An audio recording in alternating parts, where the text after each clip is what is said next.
Les jeux vidéo vont-ils devenir une discipline olympique? Le CIO y pense. Il organise du 22 au 25 juin à Singapour les Olympic eSports Series. Il l'avait déjà fait en 2021 en marge des Jeux Olympiques de Tokyo et pourrait bien organiser la prochaine édition à Paris en 2024 en marge des Jeux Olympiques. L'e-sport rassemble en effet tout un public jeune et brasse des fortunes.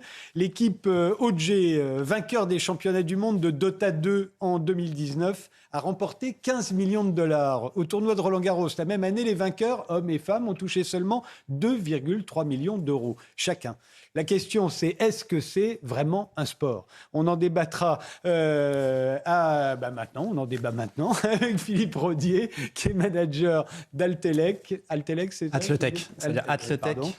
C'est un club e-sport professionnel et vous êtes l'auteur de Jouer sérieux, le phénomène e-sport raconté par les gamers.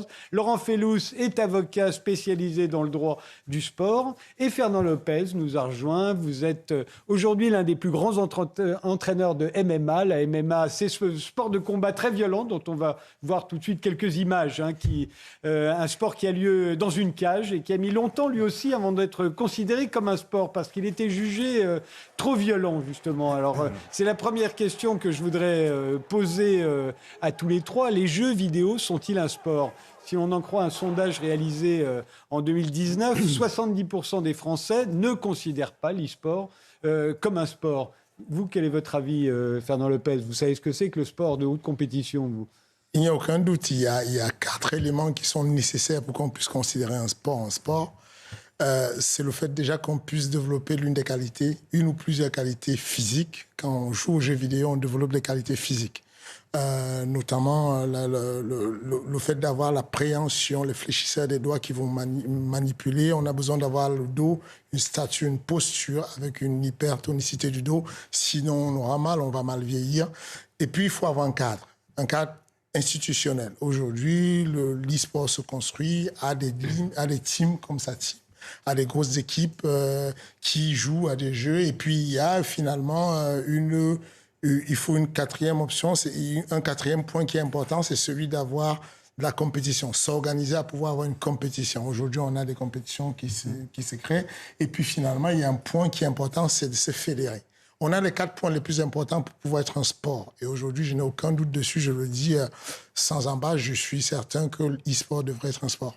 On va voir tout de suite, en même temps qu'on parle, quelques images de ces fantastiques rassemblements occasionnés par l'e-sport aujourd'hui. Énormément de public, beaucoup de participants, d'énormes enveloppes. Laurent Felous, pour vous, est-ce que pour autant c'est un sport, ce qu'on voit là à côté de vous? Alors je ne nie pas, bien évidemment, l'impact que ça peut avoir, l'essor considérable que ça peut avoir au quotidien et sincèrement l'intérêt que les jeunes et les moins jeunes peuvent avoir pour cette discipline, qui n'est pas d'ailleurs une discipline, mais une catégorie de discipline. Ce qui emporte aussi pas mal de difficultés. C'est comme l'athlétisme ou la natation. Il y a plusieurs disciplines au sein même de l'e-sport. Quand on peut avoir l'athlétisme, le 100 mètres, 200 mètres, etc. Donc ça complique un petit peu la tâche. Maintenant, là où il y a des problématiques, c'est que, comme Fernand le disait, il y a plusieurs critères. L'un des critères, c'est aussi la recherche de la performance physique. C'est aussi avoir pour objectif l'expression ou l'amélioration d'une condition physique. Et là-dessus, il y a véritablement un doute. Un deuxième point, c'est aussi, il faut qu'il y ait un développement des relations sociales. Et je pense que c'est tout l'inverse. Je pense que vous conviendrez que, certes, il y a des relations sociales qui sont créées, notamment de manière numérique, mais certainement par rapport à des jeunes qui vont avoir la possibilité de sortir et de pouvoir avoir des relations sociales plus, on va dire, naturelles, ce niveau de développement ne sera pas le même. C'est exactement ce qu'on entend, ce que disent les mamans quand elles voient leurs enfants jouer un peu trop aux jeux vidéo. Elles leur disent, fais plutôt de l'exercice physique et si tu pouvais aller voir tes copains, ce serait pas plus mal. Donc, vous êtes d'accord avec elles là-dessus. Et d'ailleurs, il y a un point qui est important, c'est que par rapport à cette activité physique, il est souvent recommandé, d'ailleurs, toutes les personnes qui pratiquent notamment l'e-sport recommandent aux e-sportifs de très haut niveau d'avoir en parallèle de cette activité une activité physique à part entière. Donc ça vient bien finalement mettre en avant le fait qu'il faut cette activité physique en parallèle et que du coup il y a un doute sur ce critère-là. On va demander son avis à Philippe Rodier. Ce qui me fait plaisir, c'est que je suis content que quelqu'un sera d'accord avec ma maman. C'est déjà un point important. Pour le point des rencontres sociales, moi je vais donner juste un exemple. C'est qu'aujourd'hui, d'ailleurs je salue l'équipe Vitality qui vient d'être nommée championne du monde. Il y avait 12 000 personnes à l'Accor Arena. Il y avait des gens qui ne se sont jamais vus et qui se sont réunis à ce tournoi pour se voir pour la première fois et je trouve ça merveilleux. Pour la question de l'amélioration physique, je tiens à dire que les processus cognitifs font partie du physique. Et quand vous faites de l'e-sport, vous travaillez sur l'aspect mental et justement sur la concentration et ça augmente. Et c'est bien pour ça que l'e-sport, par exemple, aujourd'hui, est intégré dans les maisons de retraite. Parce que quand vous avez Alzheimer, l'e-sport peut permettre de ralentir. Je ne dis pas d'annuler Alzheimer, mais de ralentir Alzheimer. Comme les beaux croisés. Exactement. C'est ce que je conseillais à mon grand-père. Et puis à un moment donné, je lui ai dit, est-ce que tu pourrais jouer avec moi? Bon, il m'a dit non. Mais effectivement, c'est ce point de travail sur le mental et sur la concentration qui est important. Et au-delà de cette question, ce qui est important, c'est qu'on a besoin de cette reconnaissance en tant que sport, un sujet que M. Lopez connaît extrêmement bien, pour avoir une reconnaissance auprès de l'État, pour avoir des subventions, pour que les jeunes soient bien encadrés justement, parce qu'aujourd'hui, ce n'est pas forcément le cas. Alors justement, c'est une question subsidiaire, mais quand on voit déjà ce qui se passe autour de l'e-sport, on se dit, pourquoi vous voulez devenir une discipline olympique? Vous avez déjà tout. Ah non, on n'a pas tout. Moi, je vais vous donner un exemple très simple. Ça fait, je le dis avec le cœur un peu serré, mais en un mois, on a eu 5 clubs qui se sont arrêtés. Des très gros clubs français. Il y a un club notamment qui s'appelle LDLC qui est soutenu par l'Olympique Lyonnais. Ça fait beaucoup d'employés qui sont mis à la porte aujourd'hui. Et nous, on cherche un modèle économique stable. Aujourd'hui, on n'a pas ce modèle économique stable. C'est très difficile de l'avoir. Et quand on parle des Jeux Olympiques, en fait, c'est une exposition qui est extrêmement importante et qui ne permettrait pas de convaincre les gens, mais de leur présenter ce qu'est l'e-sport. Et en présentant ce qu'est l'e-sport, nous, on espère avoir cette reconnaissance juridique qui finalement existe déjà à l'étranger. Au Danemark, l'e-sport est un sport. Mais le problème, c'est qu'en France, ça me fait mal de le dire parce que j'aime bien mon pays aussi, mais on a toujours un problème avec les phénomènes de masse. Et on a toujours besoin de temps pour apprendre ce que sont les choses. Sur l'exemple du MMA, je vais vous donner un exemple très simple. Le MMA, la France était le seul pays européen à avoir interdit le MMA. Moi, je ne connaissais rien au MMA l'année dernière. Je me suis intéressé à ce sport et je me suis demandé comment c'était possible, honnêtement. Oui, effectivement. Juste, on fait une pause et je vous donne la parole tout de suite après. Fernand Lopez, c'est le rappel des titres. 3 morts après une fusillade dans le 11e arrondissement de Marseille. Vers 5h du matin, des individus en voiture ont ouvert le feu à la Kalachnikov sur un autre véhicule où se trouvaient 5 hommes. 3 d'entre eux ont été tués. Les agresseurs ont pris la fuite. Leur véhicule a été retrouvé incendié. Un mode opératoire connu dans les trafics de stupéfiants, selon la préfète de police des Bouches-du-Rhône. La première ministre italienne a rendu visite aux sinistrés des inondations.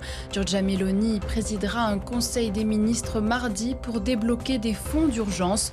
Le nord-est de l'Italie a été violemment touché. 14 morts sont à déplorer. Dans la région d'Émilie-Romagne, sur les 36 000 personnes déplacées, seulement 10 000 ont pu regagner leur domicile. L'alerte rouge météo a été prolongée jusqu'à demain. Et puis retour en France, la même liesse qu'il y a 1 an, drapeau jaune et noir à l'honneur. La Rochelle a célébré ses rugbymen au lendemain de leur sacre en Champions Cup. Un 2e titre européen consécutif après s'être offert le Leinster à Dublin 27-26. Des dizaines de milliers de personnes ont envahi les quais du Vieux-Port pour acclamer leurs joueurs qui rêvent désormais d'un titre de champion de France. Tout est art aujourd'hui, mais tout est sport aussi. La pêche, c'est du sport. Les fléchettes sont un sport. Le bowling est un sport. Le bridge, les échecs. L'aéromodélisme est un... Tir à l'arc. Le tir à l'arc est aux Jeux Olympiques. Le curling. Le curling, où on frotte pour faire avancer la pierre. Et attention, je suis un grand fan du tir à l'arc. Oui, et j'adore le curling, c'est pas la question. Mais c'est vrai qu'on... Bon. Mais voilà, la question qu'on aille se poser la question sur le modèle de performance, si la qualité physique de la force, de l'endurance, de la coordination a une prédominance sur les capacités cognitives, c'est une chose. Mais qu'on dise qu'il n'y a pas de physique sur le e-gaming ou le e-sport, non, ce n'est pas possible, on ne peut pas dire ça. Quant à la socialisation, j'ai des élèves à moi qui font du MMA, je ne les ai jamais vus autant socialiser qu'en jouant aux jeux vidéo. Cyril Gann est connecté pendant qu'on est en FAD. C'est votre champion. C'est ça. Il est connecté avec Kylian Mbappé, avec Ashraf, avec tous ces sportifs-là et tout qui socialisent sur le jeu vidéo. Et parce qu'ils socialisent, moi, j'ai appris à connaître le monde du jeu vidéo par ça, parce que j'ai rencontré leurs managers, leurs entraîneurs, leurs info-entraîneurs, leurs info-formateurs. Je vais vous donner un exemple qui va dans le sens. Moi, mon père était militaire et je m'intéresse beaucoup à ce qu'on fait dans l'armée. L'armée, c'est des gens qui partent en OPEX à l'extérieur. Et pour jouer avec leurs enfants, ils font quoi? Ils jouent aux jeux vidéo. À distance, en ligne. Je trouve ça beau. Alors, est-ce que c'est de l'e-sport de jouer avec son gamin? Peut-être pas. Mais il y a un aspect social qui existe. Mais c'est drôle d'ailleurs, puisque moi je parle de jeux vidéo et je le fais exprès, parce que pour tout le monde, ce sont des jeux vidéo. Et de l'appeler e-sport, déjà, c'est lui donner une espèce de prestige qu'on n'est pas prêt forcément à lui accorder. Qu'est-ce que vous en pensez, Virginie? Je sais que ce n'est pas votre spécialité. Hein. Vous êtes plutôt là pour parler des drones et de la police. Mais... Merci de me donner la parole. Et en fait, je suis tout à fait d'accord avec vous, parce que depuis 2016 en France, l'e-sport a un cadre juridique précis et une définition. Et dans cette définition, on parle bien de compétition sportive qui fait intervenir un jeu vidéo. Donc c'est là où je vous rejoins parfaitement. Et c'est peut-être là la difficulté, c'est que cette loi, elle n'a pas été codifiée dans le code du sport, comme on pourrait le croire, mais dans le code de la sécurité intérieure.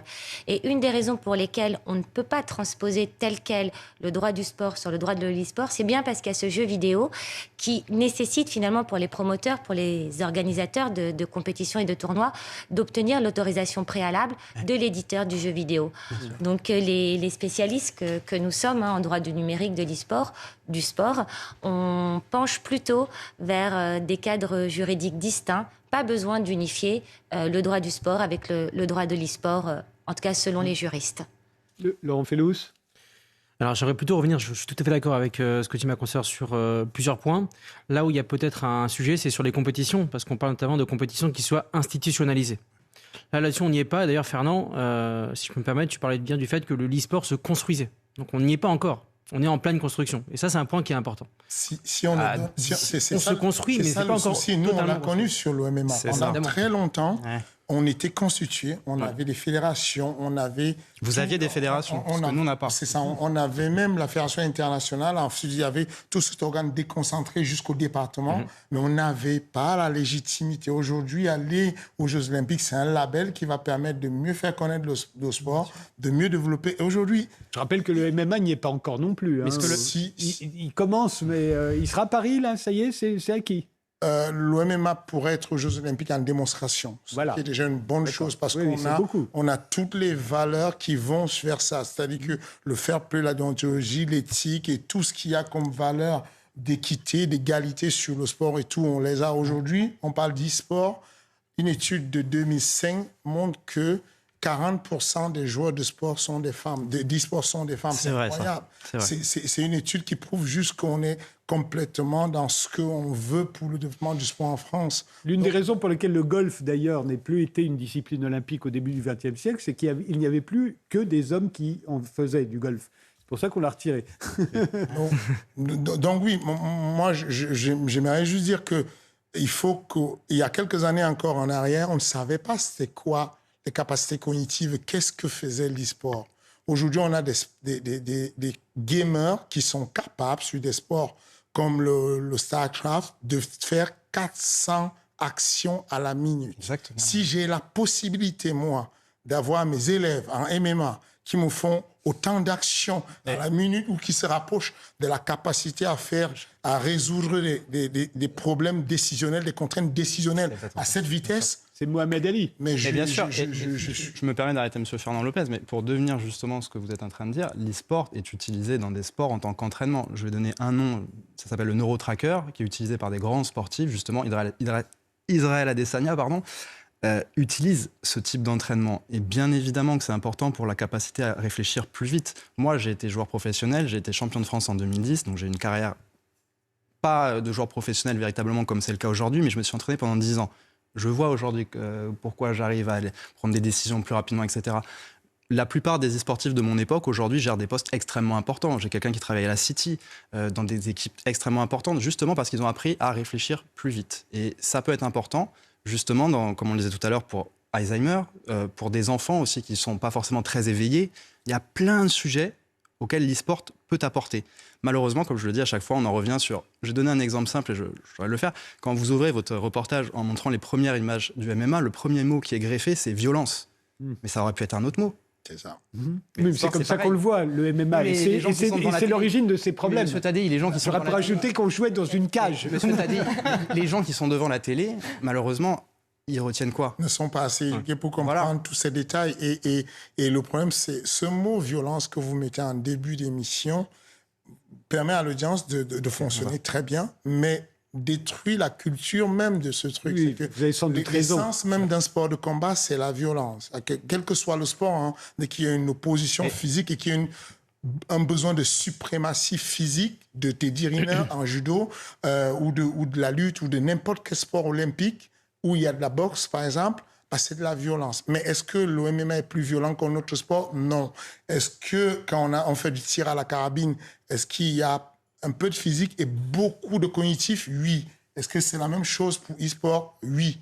Du coup, à quel moment on décide que e-sport ne serait pas un sport? Et qui décide surtout? Et pourquoi? Qui décide? Comment? Est-ce qu'on le décide parce qu'on ne sait pas encore et qu'il y a des vides juridiques comme celui qui existe? C'est ce qui est arrivé au MMA pendant longtemps. On avait un vide juridique où le ministère ne savait pas quoi décider. Et puis rapidement, aussitôt qu'on a compris et que la ministre du Sport est passée au MMA Factory, découvrir, comprendre la logique interne du sport, le modèle business du sport, rapidement, elle a dit c'est activité. La ministre des Sports, d'ailleurs, qui espère bien que le prochain Olympique Series oui, c'est ça. sera à Paris en 2024. Moi, je me perds de revenir, c'est qu'on a besoin de l'avis de personnes justement qui sont compétentes sur ces sujets juridiques, parce que nous, en fait, on cherche une reconnaissance. Quand j'entends dire que, par exemple, l'e-sport ressemble à l'athlétisme, c'est la meilleure chose que j'ai entendue, parce qu'en fait, c'est de l'athlétisme. Vous avez une trentaine de jeux différents, avec des jeux un peu plus importants que les autres. Donc c'est vrai que c'est très difficile à organiser au niveau juridique, et je souhaite bon courage aux gens qui vont le faire. Mais nous, on en a besoin. Donc, mais vous comprenez bien que pour beaucoup de gens, quand vous dites qui sont ces gens les jeux vidéo, c'est comme de l'athlétisme, ils disent c'est de l'athlétisme, on est assis quand même. Et alors, qu'est-ce que ça veut dire, on est assis? C'est pour ça qu'on a besoin de l'expertise. Aujourd'hui, ce que je vous dis, c'est que des études très sérieuses, comme l'étude d'Oxford qui a fait sur la corrélation entre le jeu vidéo, par exemple, de Call of Duty qui est violent, avec la violence des jeunes. On a prouvé toutes les études ont prouvé l'inverse. Rien, que c'était complètement le contraire. Des études ont prouvé que on prenait deux groupes de personnes, certains jouaient à des jeux où il fallait prendre des décisions et rapidement on leur donnait des problèmes mathématiques juste après. Et on s'est rendu compte que ça va très vite. Oui, mais c'est pas pour autant que quand on reste assis à jouer aux jeux vidéo, on fait de l'athlétisme. C'est ce parallèle-là qui paraît plus... Parce que quand je suis en automobile et que je conduis une voiture, je suis bien assis. Mais je fais de la course automobile. C'est l'argument que ça donnait avant. Voiture parce que je prends des virages et que je manipule avec mes mains. Et l'entraînement est sur simulateur derrière un écran, comme l'e-sport. Moi, aujourd'hui, je le dis, je vous dis, je suis comme vous. Je ne connaissais pas l'e-sport, mais je m'y suis penché, je suis allé chercher parce que j'aime comprendre le modèle de performance d'un sport et je me suis rendu compte que les sportifs, enfin les athlètes de e-sport de haut niveau s'entraînent vraiment avec des programmes de sport, préparation physique, préparation mentale et tout ce qui va avec. Alors justement, Fernand, tu évoques les athlètes de haut niveau. Oui, merci. Je me permets de t'interrompre. Tu évoques les athlètes de haut niveau, mais en fait, justement, c'est là où je pense qu'il faut prendre de la hauteur. C'est que tu parlais de l'introduction avec la violence.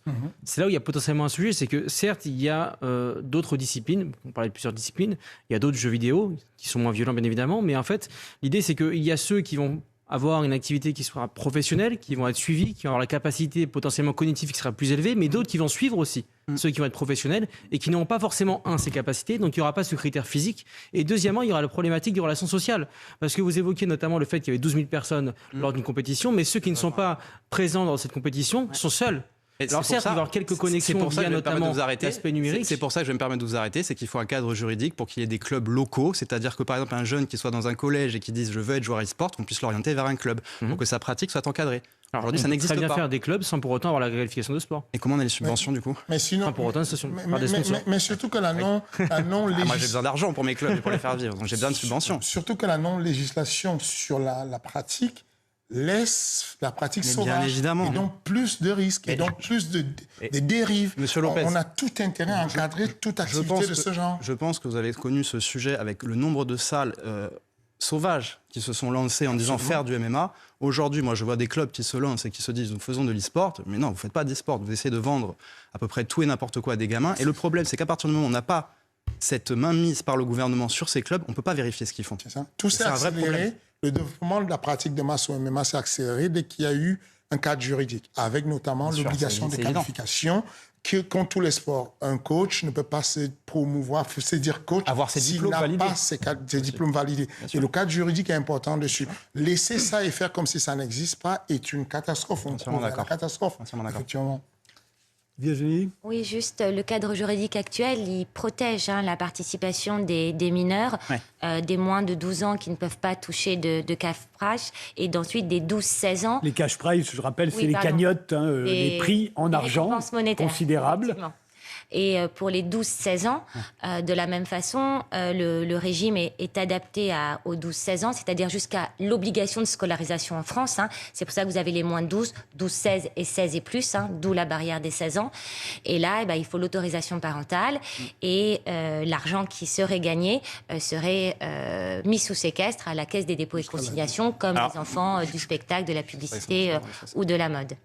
Moi, je vais rebondir sur ça. Ce qui est vrai, c'est qu'en fait, il faudrait vraiment des gens qui vérifient que ça soit mis en pratique, en fait. Parce qu'aujourd'hui, vous avez... C'est pénalement sanctionné d'une contravention de 5e classe, c'est-à-dire qu'on passe en délit à partir du moment où un organisateur ne respecterait pas la réglementation, et notamment celle protectrice sur les mineurs. J'entends exactement ce que vous dites. Je pense qu'il faut exactement ce genre de modèle pour qu'on aille dans le bon sens. Mais si j'étais malhonnête, je donnerais un nombre d'organisateurs de compétition qui ne fonctionnent pas sous ce modèle-là. Et moi, j'attends que la justice réagisse, justement. Et il y a plein de problèmes comme ça dans l'e-sport. Vous avez entièrement raison. Il faut ce cadre juridique, mais aussi il faut des gens qui cherchent à le faire appliquer. Maintenant. Et le problème, c'est que je n'ai pas l'impression qu'il soit appliqué tout le temps. Alors, je voudrais soulever un autre problème. C'est la liste des jeux vidéo qui ont été sélectionnés pour l'Olympic eSports Series qui se tiendra donc en juin à Singapour. Ne sont pas... Les jeux vidéo, pardonnez-moi, ce ne sont pas du tout les jeux vidéo les plus populaires, ni les plus regardés sur Twitch, ni ceux qui attirent le plus de monde. Donc, c'est pas League of Legends, c'est pas Dota 2, c'est pas Fortnite. Le CIO a préféré des jeux qui simulent les véritables disciplines olympiques. Donc, il y aura la voile avec Virtual Regatta, le sport automobile avec Gran Turismo, le tir à l'arc avec Tic Tac Bow, les échecs avec Chess.com, le cyclisme avec Swift. Qu'est-ce que ça veut dire ? Pourquoi ils ont choisi ces jeux vidéo-là et pas les jeux vidéo qui intéressent tous les fans de jeux vidéo ? Moi, je crois que je comprends, et je ne veux pas être le seul à comprendre leur positionnement, c'est qu'ils ont juste envie de prendre du temps. Parce que si demain, vous mettez League of Legends devant une mère de famille qui se retrouve à voir l'Aviron puis League of Legends à 14h, aïe, ça ne va pas le faire. Donc je comprends le procédé. Et c'est là où je vais me permettre de le dire, c'est que je pense que la communauté e-sport devrait un peu grandir et déjà apprécier ce premier pas si elle estime qu'elle en a besoin, au lieu de cracher sur la liste des jeux. Parce qu'à un moment donné... Parce que c'est le cas, eux aussi. Oui, c'est le cas. Et moi aussi, j'ai eu cette réaction aussi, mais bon, à un moment donné, j'essaie de réfléchir, ça m'arrive. J'essaie d'être pragmatique et je me dis, si c'est ça la première étape, c'est déjà pas si mal. C'est déjà une étape, exactement. C'est déjà une étape. Donc je suis pas totalement contre. Moi, je considère que quand on prend son temps, ça peut amener à des choses intéressantes. Mais c'est un peu comme si on refaisait Woodstock demain et qu'on invitait des joueurs de air guitar, vous savez, ceux qui font semblant de jouer de la guitare, plutôt que d'inviter des gens qui font vraiment de la musique avec des ordinateurs. Il y a une vraie Parce qu'au fond, parce que excusez-moi, si vous me demandez de faire la démonstration pour l'OMMA, ou même pour la course automobile, avant d'arriver à faire la Formule 1, je vais d'abord amener c'est ça l'argument aux autotamponneuses. Ensuite, je vais faire du karting. Ensuite, je vais faire la Formule 3000. Éventuellement, un jour, je vais faire la Formule 1. Ce que je veux dire, c'est qu'il faut éduquer les gens, il faut aller progressivement, il faut laisser le temps aux gens de comprendre et d'accepter la culture et ce qui se passe. Moi, je ne suis pas un fan de la tauromachie, mais quand je ne comprends pas, le pauvre taureau, il n'a rien demandé, mais on joue avec lui et puis il est mis à la mort à la fin. Mais j'arrive dans une région où les gens vivent avec ça et j'essaie de comprendre, je les écoute. On me laisse le temps de m'éduquer et peut-être un jour, je l'accepte. C'est ça. Laissons le temps aux gens de... Mais ne croyez-vous pas que ça peut être contre-productif ? C'est-à-dire qu'effectivement, quand on va voir des gens s'asseoir pour jouer non, mais bien sûr, à conduire des voitures qui ne conduisent pas vraiment ou à tirer à l'arc alors qu'ils ne tirent pas vraiment à l'arc, etc., ça peut dévaloriser l'e-sport, puisque vous voulez qu'on l'appelle comme ça. Je me permets de rebondir sur ce que vient de dire Fernand Lopez. Et justement, la question, c'est est-ce qu'on va réintégrer la Formule 1 aux Jeux Olympiques ? Et le premier pas, justement, passe par l'intégration d'un jeu de voiture. Ils ont décidé ça comme ça. Maintenant, est-ce que ça peut choquer du monde ? Est-ce que ça a du sens, etc. Comment ça va être fait ? Déjà, moi, je ne peux pas savoir parce que je n'ai pas vu visuellement comment ces gens travaillent. Je n'ai pas d'avis sur ça parce que je ne l'ai pas vu dans les faits, en fait. Et je vais vous dire, même si ça arrive et que c'est mal fait, ça pourra aussi servir pour les prochains. Donc, je ne suis pas toujours dans cet avis négatif. Maintenant, il est vrai que si j'allume ma télé, comme je vous disais tout à l'heure, et que je vois quelqu'un devant un PC et quelqu'un qui fait de l'aviron juste après, même moi qui viens de ce milieu-là, je vais me poser des questions. Donc si vous voulez mon avis vraiment sur la question, j'appelle ça l'empire du moindre mal, pour citer le livre de Monsieur Michéa. À un moment donné, il faut donner un petit peu pour obtenir ce que tu veux vraiment. Alors je suis prêt à faire cette concession pour avoir ce que je veux vraiment. Et vraisemblablement que le CIO fait le même calcul. Ils ont envie qu'il y ait l'e-sport, donc ils y vont à tâtons pour que les gens s'habituent. Mais c'est peut-être pas la meilleure manière. C'est pas forcément les mêmes gens, mais j'en ai connu, j'en croise assez souvent en ce moment, qui me disaient il y a 10 ans, ce que tu fais, ça nous intéresse pas, c'est nul. Et c'est les mêmes aujourd'hui qui viennent me voir en me disant écoute, ça m'intéresse parce qu'il y a peut-être de l'argent à se faire. Laurent Fellouz. Oui, alors je pense qu'il y a aussi une volonté de respecter les valeurs de l'olympisme. Ouais. Qui, je le rappelle, voilà, a pour but notamment de promouvoir la culture, promouvoir l'éducation. Et là-dessus, les sports et les disciplines qui ont été choisies dans le cadre du coup de ces Olympiques et de ces Games ont cette vocation-là. Donc ça, c'est un premier point. Et deuxième point, par rapport du coup à ce fameux débat e-sport, c'est un point qui est important, c'est que par rapport à l'éducation, il y a un sujet qu'il faut aborder. C'est que pour ma part, j'accompagne parfois des joueurs de football, d'autres disciplines sportives, et souvent je les vois après un match tout de suite aller jouer à des jeux vidéo. Là-dessus, il y a un vrai problème. Donc au niveau de l'éducation, derrière, lorsqu'ils doivent derrière, ça c'est des joueurs, mais quand il s'agit de personnes qui sont étudiants, qui sont plus jeunes, etc., si on met un cadre juridique, bien évidemment, peut-être que ça pourrait permettre de respecter et de protéger cette éducation-là, mais à ce stade-là, sans ce cadre-là, il y a un vrai sujet, un problème. Je suis d'accord. Attendez, je n'ai pas bien compris. Vous leur reprochez quoi? De se précipiter sur les jeux vidéo au lieu d'aller lire un livre, vous voulez dire? C'est ça ma question. C'est quoi la contre-indication? Non. Si je termine ma compétition et que j'ai le plaisir, au lieu d'aller prendre une glace, jouer aux jeux vidéo, c'est quoi la contre-indication? Si vous terminez une compétition. Mais là, je parle des joueurs de football que j'ai accompagnés. Après, il y a aussi des jeunes, moins jeunes, qui sont étudiants ou pas étudiants. Et dans ce cas de figure, il y a un vrai problème parce qu'au niveau de l'éducation, on voit qu'il y a un manque de concentration, il y a des problèmes d'isolement social, il y a des problèmes aussi d'obésité, de troubles de la concentration assez réguliers. Et là-dessus, sur ces sujets, je pense qu'un accompagnement est nécessaire, absolument. J'ai une question. Vous pensez aussi pour les joueurs d'échecs, parce qu'il y en a certains quand même qui sont très très isolés. Ah, bien évidemment. Magnus Carlsen, en plus d'être isolé, il fait que jouer aux jeux vidéo. Donc c'est un vrai problème. Il cumule les Donc deux, le champion du monde. Tout à fait. Exactement. Vous, c'est un cas social. Laurent a raison. Virginie. Oui, moi, peut-être que le débat il tourne au fait qu'on a choisi le terme de e-sport. Pourquoi avoir utilisé le terme de sport et de l'avoir collé avec l'électronique? Peut-être que le problème est ici et qu'en fait on crée un débat qui ne devrait pas exister. C'est une vraie question. Et vous voulez dire qu'ils auraient dû dire que c'était des sports tout de suite? Des jeux vidéo. Ou des sports vidéo. Non, pas la notion de sport. Jeux vidéo en gaming. N'était peut-être pas obligé d'être utilisé. Alors pourquoi c'est obligé? Parce que si vous mettez sport dedans, les sponsors ils sont contents. Tout simplement, et que nous on a besoin de développer un écosystème. Mais s'il ne s'agit pas d'une fédération sportive, vous n'avez pas l'agrément ministériel et derrière vous n'avez pas les subventions. En France, on est d'accord, parce que Danemark c'est un sport, non? Oui, mais évidemment. Mais là on est en France. Oui, mais donc s'il y a d'autres pays qui le font, c'est pas des abrutis, je pense. Je parle qu'en France, à ce stade, par rapport à la qualification que je suis en train de vous dire, c'est que la s'il y a d'autres personnes qui le font à l'étranger, considérations financières. D'accord. S'il y a d'autres personnes qui le font à l'étranger, je ne vais pas être capable d'aller dire au Danois qui a décidé que l'e-sport est un sport que c'est un cassos. J'ai envie de parler avec lui. Je dis juste que la nomenclature internationale qui est reconnue et qui est adoptée, c'est l'e-sport. Alors peut-être qu'il y a des exceptions. Est-ce qu'on peut la faire évoluer en France? Est-ce que c'est pas le contraire, mais encore faut-il que ça soit dans un cadre qui soit commun et qui permette de protéger encore une fois l'intérêt des jeunes et des moins jeunes. C'est possible d'arriver à ce que vous dites, d'arriver avec un cadre? C'est possible, tout à fait. Mais encore faut-il trouver un consensus. Et ça, cherchons-le. Mais cherchons-le. Je vous rappelle que cette question se pose pas seulement pour bien évidemment la pétanque. Les Français considèrent que c'est un sport. Vous voulez mon avis sur la question? Pour tout le monde. Il y a le bridge qui a été problématique. Non, il n'a pas été considéré comme un sport. Il est considéré comme un sport. Non, et justement, il y a un arrêt du Conseil d'État qui a considéré ça en France. En France. Mais la France, c'est pas le monde, en fait. La France, n'est pas le noyau du monde. On va peut-être regarder ce qui se fait à l'étranger, quand même. Mais là, sérieux. En France. Donc, je parle de l'aspect franco-français. Oui, mais la France, c'est un tout petit pays dans le monde. Ne parlez pas ensemble parce qu'on vous entend plus. Fernand Lopez. La réalité, c'est que moi, je comprends ça. Il faut respecter le cadre juridique. Si on est en France, on respecte le Conseil d'État et tout ce qui se passe, on ne bouge pas. Mais on compte sur vous pour passer ce message en disant, bon, les collègues d'en haut, il y a peut-être un souci. C'est pas un hasard. S'il y a tant de millions de personnes, ça devient relevant. Je sais pas. Pertinent. Voilà, ça devient pertinent s'il y a un certain nombre de personnes qui pratiquent ce sport.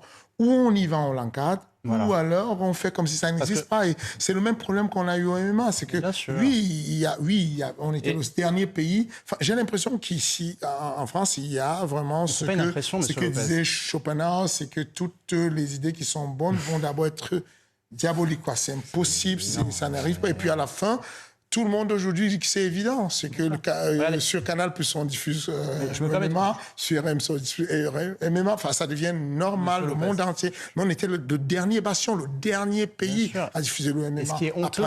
Et là, on a la même chose qui se passe. Et je voulais juste que les collègues en face du juridique puissent monter l'info et dire...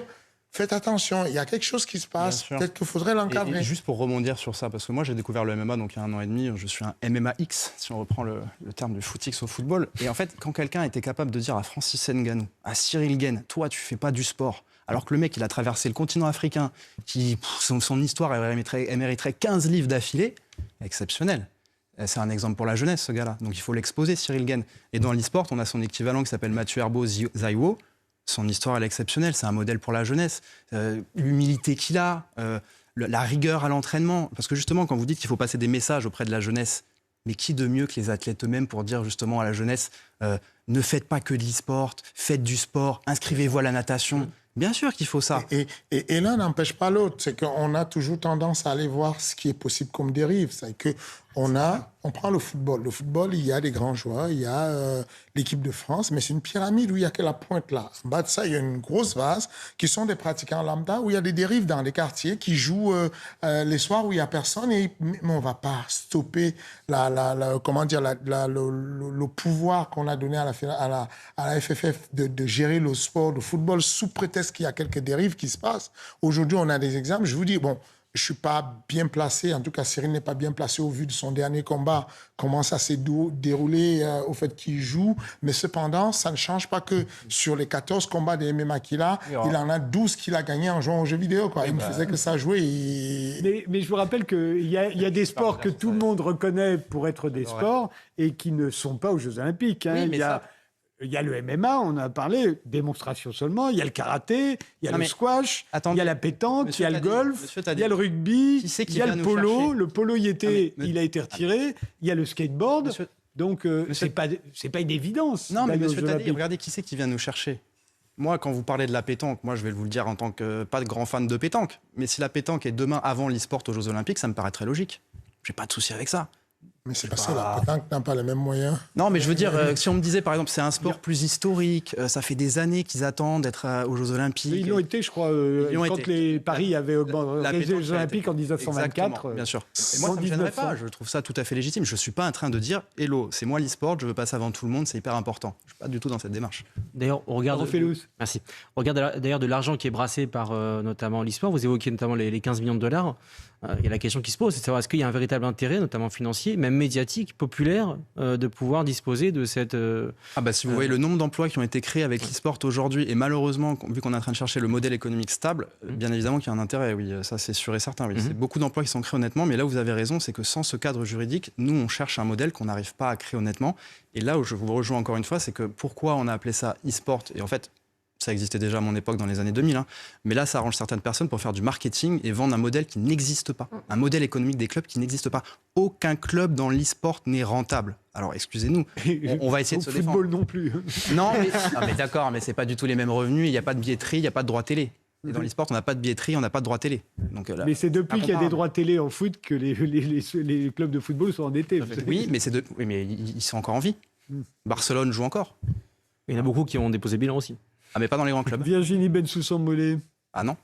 Non, je pense qu'on a tout dit. Peut-être quand même pour rassurer les joueurs professionnels, le législateur est quand même bien là et a créé un contrat de travail ad hoc. C'est-à-dire qu'ils n'ont pas les mêmes contrats de travail que les joueurs professionnels dans le milieu sportif. Ils sont sous CDD, mais avec des CDD bien particuliers, de 1 à 5 ans maximum, avec beaucoup d'obligations de la part des employeurs. Donc voilà. Selon moi, le cadre juridique existe. Il y a les autorités pour contrôler, notamment une cellule spéciale au ministère de l'Intérieur. Maintenant, c'est le manque de fédération, de toute façon. Voilà, c'est le manque de fédération, là où je suis assez d'accord. Il y a une diversité d'associations. Vous ne parlez pas d'une seule voix, même au niveau européen. Et pour faire entendre... Vous ciblez un problème qui est vraiment clair. Mais il y a Twitch, évidemment, et puis il y a une chaîne qui vient de se créer, qui est une plateforme, plus exactement... Kik. qui veut faire la concurrence, qui est en train de détourner un certain nombre de gamers professionnels de Twitch vers l'autre. Donc il y a un marché là aussi, il y a des droits. Bien sûr, il y a une concurrence surtout. C'est-à-dire qu'aujourd'hui, Twitch est une entreprise qui a un monopole terrible, qui mérite d'être mis en concurrence autant que la SNCF en France, tout simplement. On a besoin d'un univers concurrentiel à tous les niveaux dans l'e-sport. Mais donc il y a des droits qui sont versés aux gamers. Ah d'accord, je vois où vous voulez en venir. Non, c'est pas des droits télé. Ça, c'est par rapport, en fait, les streamers gagnent de l'argent, en fait, comme s'ils allaient s'exposer à Bercy, sauf que c'est sur Internet. Et les gens payent pour les voir. Mais les clubs ne touchent pas d'argent par rapport à ça. Et c'est un vrai problème. Il n'y a pas de droit télé, il n'y a pas de billetterie dans l'e-sport. Et sans ça, on ne peut pas vivre. La base d'un club de sport, si vous regardez le détail des gains par année d'un club de sport, c'est billetterie, merchandising et les droits télé, c'est la plus grande part. Et alors, il y a une dernière question qu'on peut se poser quand on n'est pas familier avec tout cela. Et c'est une raison, j'imagine, pour laquelle il y a, je crois, dans ce sondage de 2019, il y avait, je crois, 79% des Français qui considéraient que ça ne devait pas être aux Jeux Olympiques. C'est aussi parce que les gens ne comprennent pas très bien en quoi c'est un spectacle. C'est-à-dire qu'à la limite, qu'on joue aux jeux vidéo, à la limite, qu'on y fasse des efforts considérables et que ce soit très bon pour le physique et pour le moral, mais qu'on vienne regarder en masse d'autres joueurs jouer, ça ne paraît pas évident, bien que vous allez me dire, regarder des gens jouer au football et sans y jouer soi-même, ça peut avoir l'air stupide aussi. Absolument, c'est ça. C'est exactement ça la réponse. C'est que au moment où vous voyez... C'est naturel et merveilleux. Au moment où vous voyez tout ce beau monde qui regarde un match de foot, dites-vous bien qu'il y a quelqu'un, quelque part en France, qui ne comprend pas qu'on soit assis là à regarder 90 minutes où on pousse une balle ronde. C'est comme ça, c'est juste une affaire d'appréciation. Il faut qu'on souffre de laisser certains apprécier le spectacle. Certains aiment le concert, d'autres aiment... le curling. Voilà. Mais voilà, il faut avoir cette liberté-là de s'imaginer que c'est le nombre de spectateurs sur Twitch vous donne juste l'intensité et l'intention des gens qui pourraient être derrière l'écran. Il y a quelques années encore, même quelques mois encore, on se disait, il n'y a personne qui a envie de regarder du MMA. C'est ce qu'on se disait. Aujourd'hui, les droits de télévision du MMA montent pour l'UFC jusqu'à 1,5 milliard. Pourquoi vous croyez que le CIO s'intéresse au MMA? Voilà, c'est que, récemment à Bercy, avec juste 4 athlètes français à Bercy, il y a eu quand même 250 000 demandes pour acheter des tickets qui volaient très haut, avec dans la salle plus de 15 000 spectateurs. Donc, il y a toujours des personnes qui, de leur petit niveau, sur leur écran, se disent « Moi, j'aime le tennis, je ne comprends pas qu'on nous mette du handball. » C'est normal, mais je ne leur en veux pas du tout. Peut-être parce que, encore une fois, c'est un manque de connaissances que vous évoquiez tout à l'heure. Bien sûr. Tout simplement, en fait, si vous avez fait ce sondage, si vous l'aviez fait auprès du coup des jeunes de 15 à 35 ans, je pense qu'on n'en serait pas 70%. Évidemment. Mais, je vous remercie d'avoir participé à ce débat. Je vous libère tous les trois. Je garde Virginie Bensoussan-Bollé puisqu'on va aborder maintenant la question des drones et de la police. Mais d'abord, le rappel des titres. Virginie Piboulot. Non, Isabelle Piboulot.